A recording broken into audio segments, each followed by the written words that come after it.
আসসালামু আলাইকুম। প্রিয় বন্ধুরা, কেমন আছেন? আশা করছি ভালো আছেন। আজকে আপনাদের সাথে একটা বিষয় শেয়ার করব। বিষয়টা হচ্ছে, আমি দুইজন মানুষের কথা বলবো।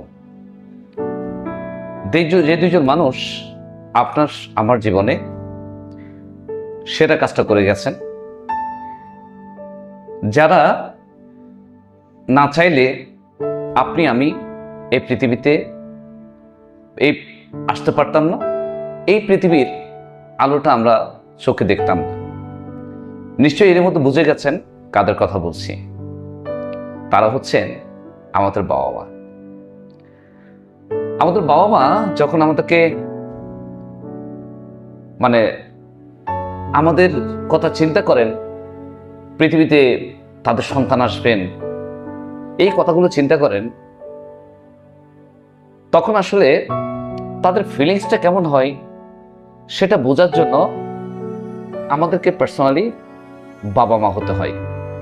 অর্থাৎ আমরা যখন বাবা মা হই, আমি যখন প্রথম বাবা হচ্ছিলাম, আমি খেয়াল করেছি যে এই বাবা হওয়ার ফিলিংসটা কেমন। আমার ওয়াইফ খেয়াল করেছে তার মা হওয়ার ফিলিংসটা কেমন।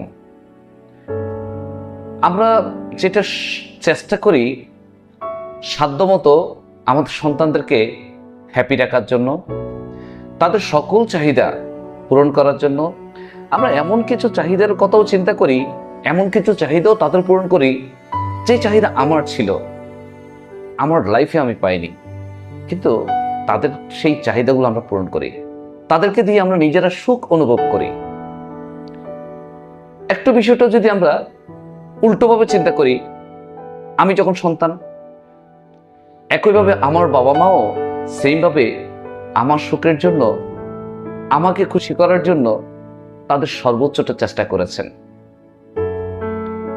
এই যে সর্বোচ্চ চেষ্টা করেছেন, সর্বোচ্চ চেষ্টা করে আমাদেরকে বড় করেছেন। আমরা যখন বড় হয়ে যাই তখন আমরা খোঁটা দিই। কি খোঁটা? আমরা অন্যদের সাথে একটু কম্পেয়ার করার চেষ্টা করি। অন্যের বাবা মা এত কিছু করলো, কিন্তু তোমরা আমার জন্য কিছুই করো নাই, কিছুই করো নাই। আসলে কি জানেন, প্রত্যেক বাবা মা তার সাধ্যের জায়গা থেকে চেষ্টা করে সর্বোচ্চটা করার জন্য। বাবা মা তাদের স্বপ্নগুলোকে মাটির সাথে মিশিয়ে যান। কখন জানেন? যখন আমি আপনি মায়ের পেটে ভূমিষ্ঠ হই,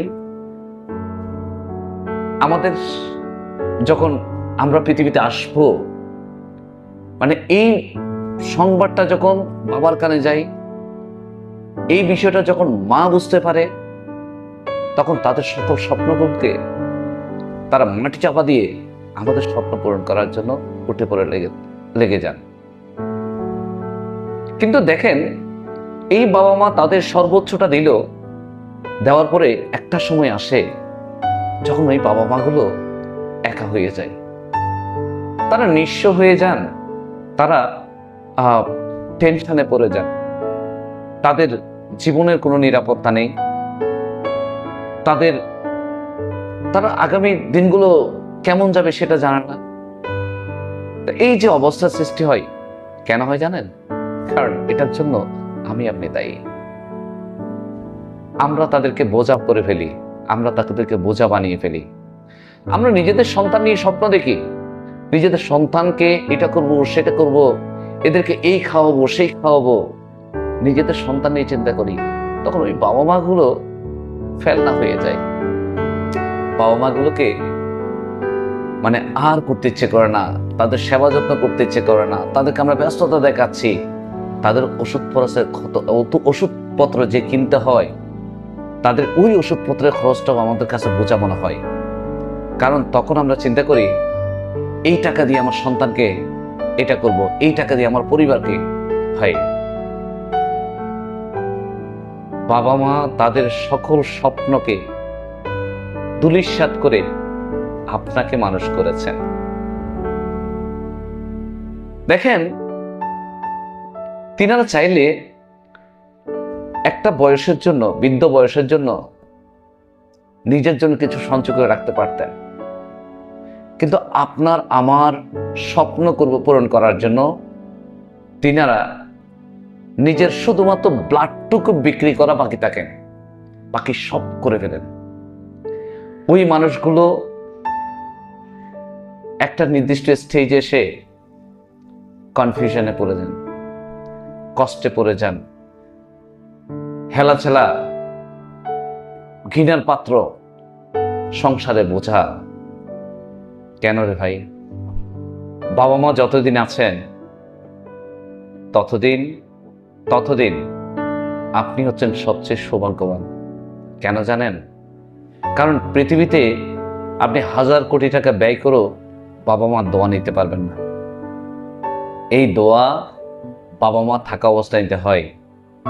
বাবা মা না থাকলে এই দোয়া কেউ করতে পারবে না। আর বাবা মায়ের দোয়ায় আপনি কত বড় হতে পারবেন সেটা আপনি কল্পনা করতে পারবেন না। অভাব কাকে দেখাচ্ছেন? বাবা মাকে অভাব দেখাচ্ছেন আপনার পরিবারের জন্য, আপনার সংসারের জন্য। অভাব দেখাইয়েন না।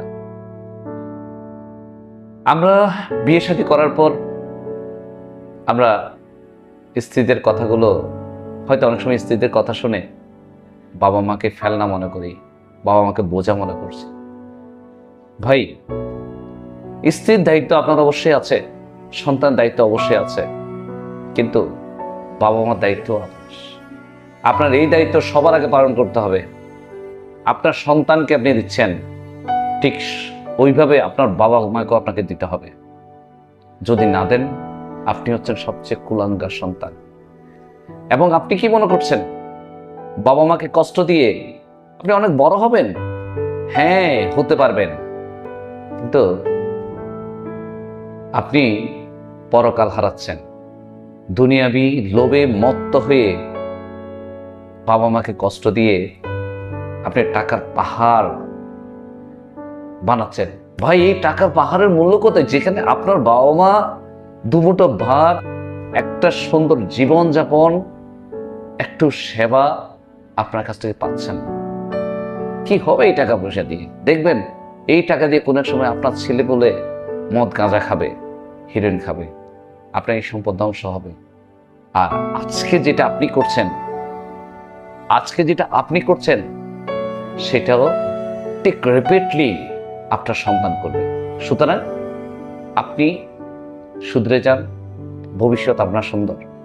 আপনি যদি এই জায়গার মধ্যে থাকেন, এই কাজটা কন্টিনিউ করেন, কোনো সময় দেখবেন আপনার জীবনও এরকম দিন চলে আসে। আমরা অনেক সময়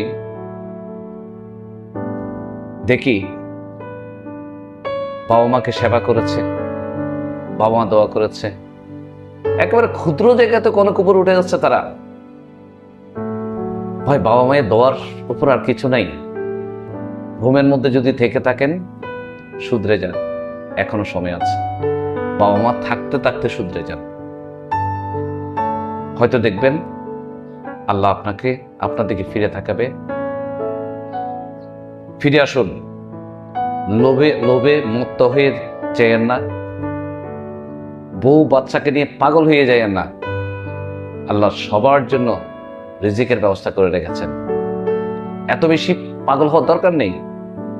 আমার যে সন্তান, আমি যদি এই পৃথিবীতে নাও তাকে আজকে, আমার সন্তানের জন্য রিজিক রেখে গেছে। আমার সন্তানের জন্য রিজিক আল্লাহ রেখেছেন, আমার সন্তান ঠিকই পাবে। আমি না থাকলে আমি ভাবছি আমার সংসার, আমার বউ বাচ্চা না খেয়ে থাকবে। It is not right. তারাও খাবে, তাদের জন্য রিজিকের ব্যবস্থা আছে। সুতরাং বউ বাচ্চা নিজের সংসার করে আর কিছুদিন থাকবে, আর কিছুদিন বেঁচে আছে, এমন দুজন মানুষের মধ্যে যদি একজনও আপনার জীবনে থেকে থাকে, শেষ পর্যন্ত করে যান, ইনশাআল্লাহ পরবর্তী রিপিটলি আপনি সব ফিরে পাবেন। সবাই ভালো থাকবেন। বাবা মার প্রতি যত্নশীল হবেন। বাবা মাকে শেষ পর্যন্ত সেবা শুশ্রূষা করুন। আপনিও সুখে থাকুন। সকলের প্রতি ভালোবাসা রইল। আসসালামু আলাইকুম।